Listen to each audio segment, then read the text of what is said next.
During 1947, we had a rash of unidentified flying objects reported to the Air Force. During this time, General Sanford directed the Air Force to establish an office to try to determine what these unidentified flying objects were.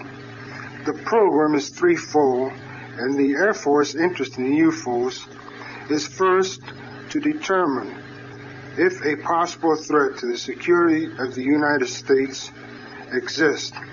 Second, to determine the technical or scientific characteristics of any such UFOs.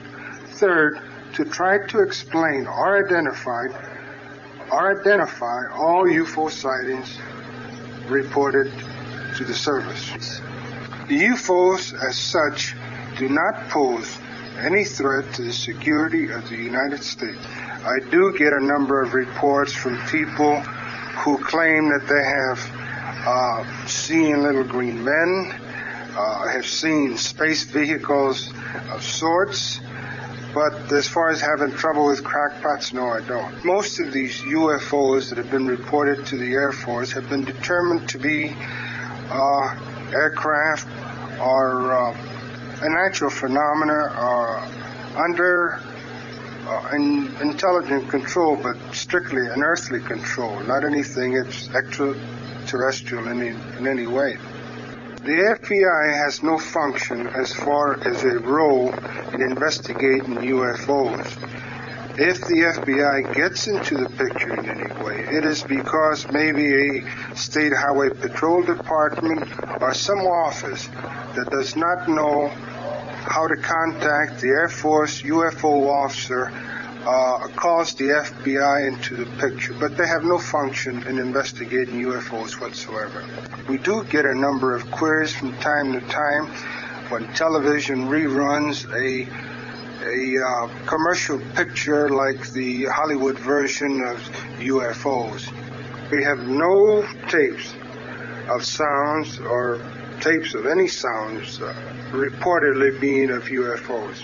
All the satellite tracking networks do report objects in the sky, but they're not really unidentified flying objects.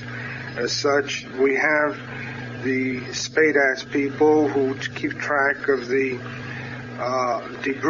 space debris, and we do occasionally have debris coming back into the atmosphere, and they, of course, report it through official channels. We do get reports from the Army and the Navy, and usually these reports come through official channels and through official communication. Usually when we get a report, an official report through Air Force channels, we direct the UFO officer at the nearest air base to immediately conduct an investigation. First of all, we try to contact the people who were the observers or the witnesses of the object.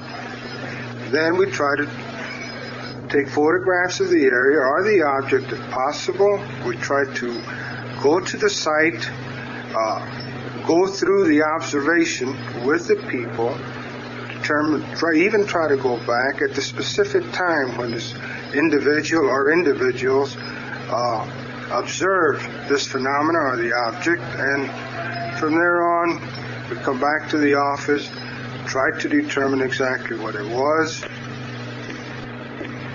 And here we have different courses of action which we can take according to what we can determine at that specific time, whether it was celestial, whether it was an object, something like a refueling operation, or maybe balloons, birds, or what have you.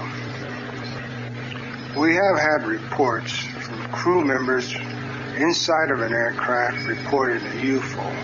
Well, we have determined these and we have evaluated them to be reflections of light on the windshield, and they were from the source within the aircraft.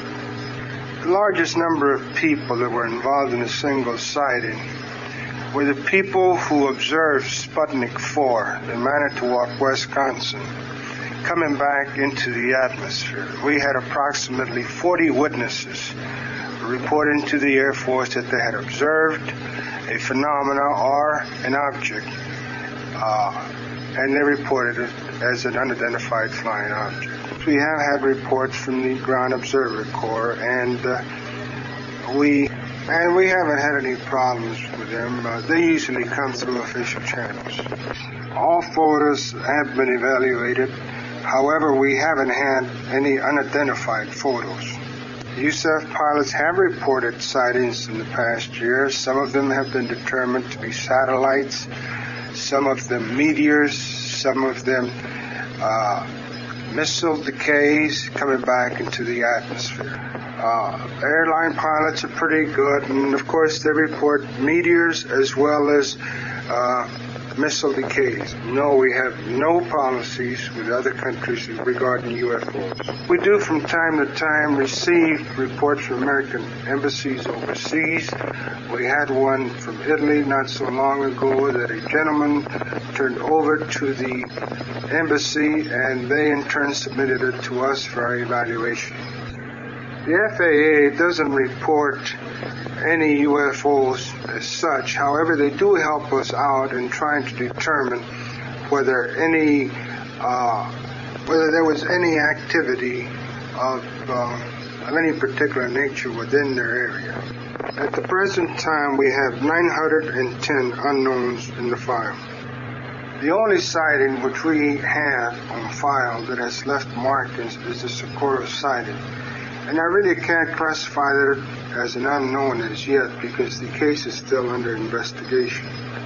Well, we have status reports or progress reports 1 through 12, but they were not reports such as Special Report 14.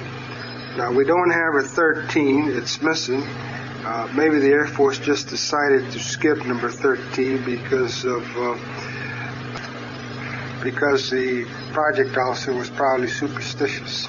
Well, as far as I'm concerned, any case that has been thoroughly evaluated and has not been explained is baffling to me. I haven't in any way come to the conclusion that any of the UFOs that have been reported to the Air Force are guided by intelligent beings. However, the majority of classified cases date back to the early part of the project. I would say that less than 1% of the cases are now classified since, say, 1960. And most of these are because of radar techniques and not because of the sightings themselves.